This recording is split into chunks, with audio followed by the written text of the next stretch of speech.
Nabi Zulkifli mendengarkan apa yang disampaikan oleh kakek yang tadi, maka Nabi Zulkifli pun berkata kepada kakek itu untuk kedua kalinya ya teman-teman, karena kemarin kan si kakek pun sudah datang di siang hari dan sekarang datang lagi. Nabi Zulkifli berkata lagi, pergilah, jika tiba sore hari datanglah kepadaku. Seperti itu ya teman-teman, diingatkan lagi, ayo silakan pergi, sudah selesai ceritanya, nanti kita lanjutkan lagi setelah tiba waktu sore dan Nabi Zulkifli berada di majelisnya. Namun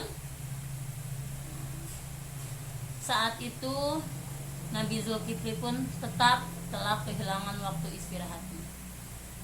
Kedua kalinya Nabi Zulkifli tidak dapat beristirahat di siang hari teman-teman. Setelah kemarin siang hari didatangi oleh kakek tua untuk pertama kalinya, maka siang ini pun kedua kalinya Nabi Zulkifli tidak dapat beristirahat kembali. Ketika sore hari tiba, Nabi Zulkifli pun kembali berhadapan dengan kaumnya, kembali berkumpul dengan kaumnya di majlis. Sama seperti kemarin dan seperti pagi hari, Nabi Zulkifli pun mencari kakek tua itu. Di mana sih kakek tua yang tadi yang katanya merasa terzolimi? Kenapa ketika Nabi Zulkifli berada dalam majlis, kakek ini tidak ada? Seperti itu. Maka besoknya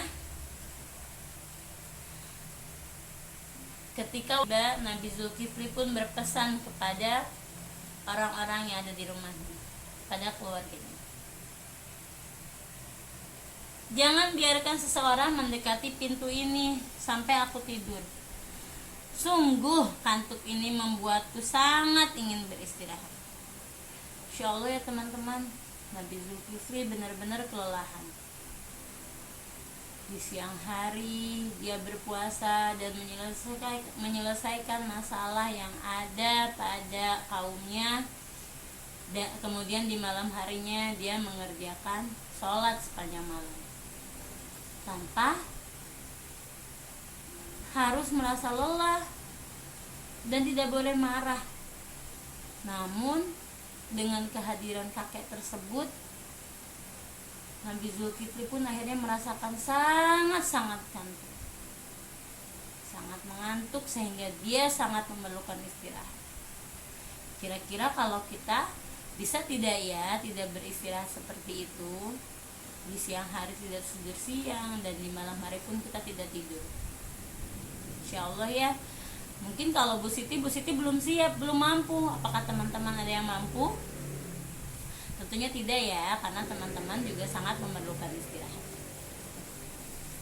Selanjutnya, setelah Nabi Zulkifli berpesan seperti itu kepada keluarganya, maka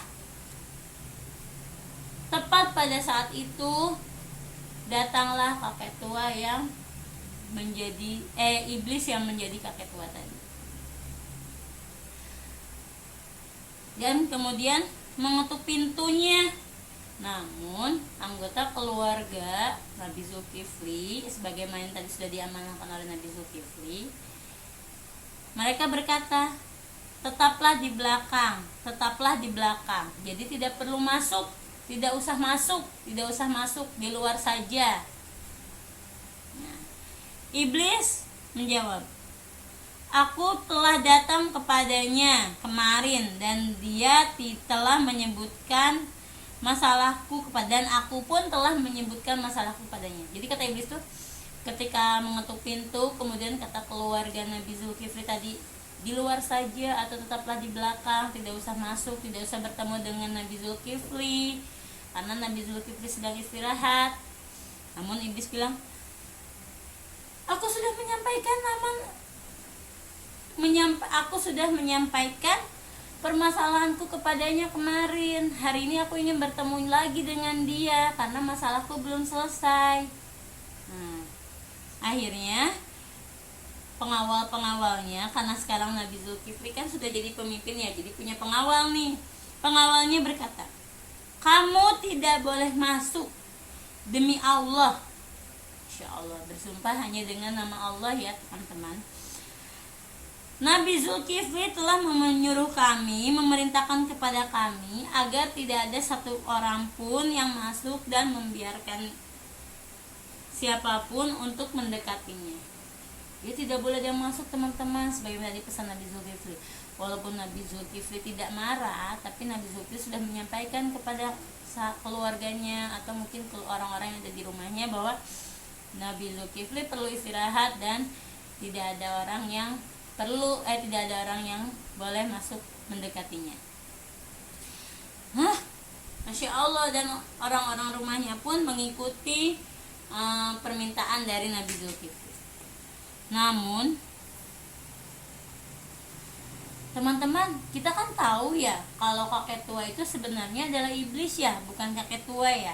Nah, akhirnya karena ketika iblis menyerupai kakek tua itu, iblis tidak bisa masuk ke rumahnya, maka iblis pun menjadi putus asa.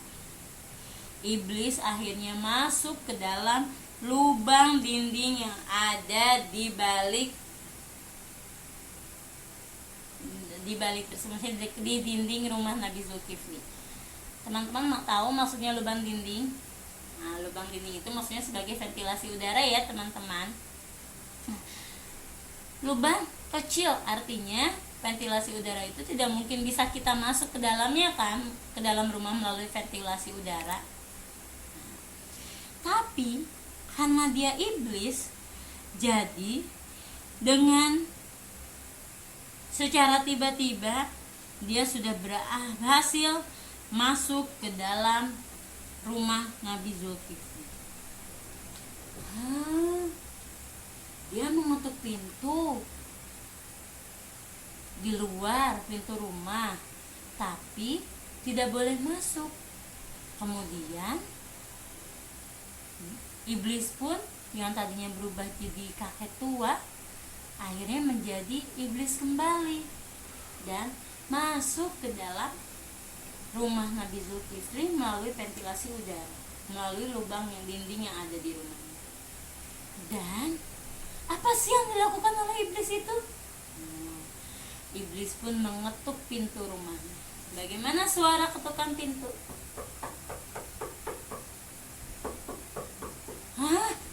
Apa sih yang diketuk? Yang diketuk adalah pintu kamarnya.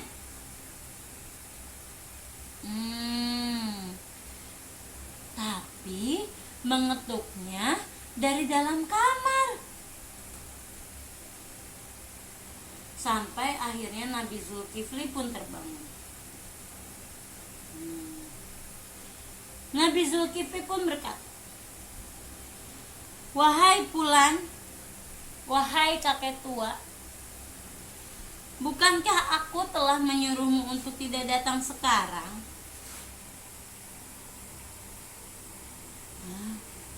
Kemudian iblis pun menyampaikan, "Adapun diriku, demi Allah." Masya Allah ya, data iblis juga bersumpahnya dengan nama Allah loh, teman-teman. Iblis bersumpah dengan nama Allah. "Demi Allah, apakah kamu tidak lihat dari mana aku datang?" Dari mana sih? Kok iblisnya tiba-tiba datang? Padahal kan tadi keluarganya melarangnya untuk masuk. Iya, Nabi Zulkifli pun akhirnya teringat dengan pesannya kepada penghuni rumahnya. Dan pintu rumah pun terkunci, pintu kamar pun terkunci. Nabi Zulkifli tidak merasa membukakan pintunya. Tapi bagaimana tiba-tiba kakek tua itu bisa ada di dalam kamarnya? Jadi iblis yang tadi masuk lewat lubang dinding itu setelah masuk ke dalam kamar Nabi Zulkifli itu, dia menyamar kembali menyerupai kakek tua yang terzalim.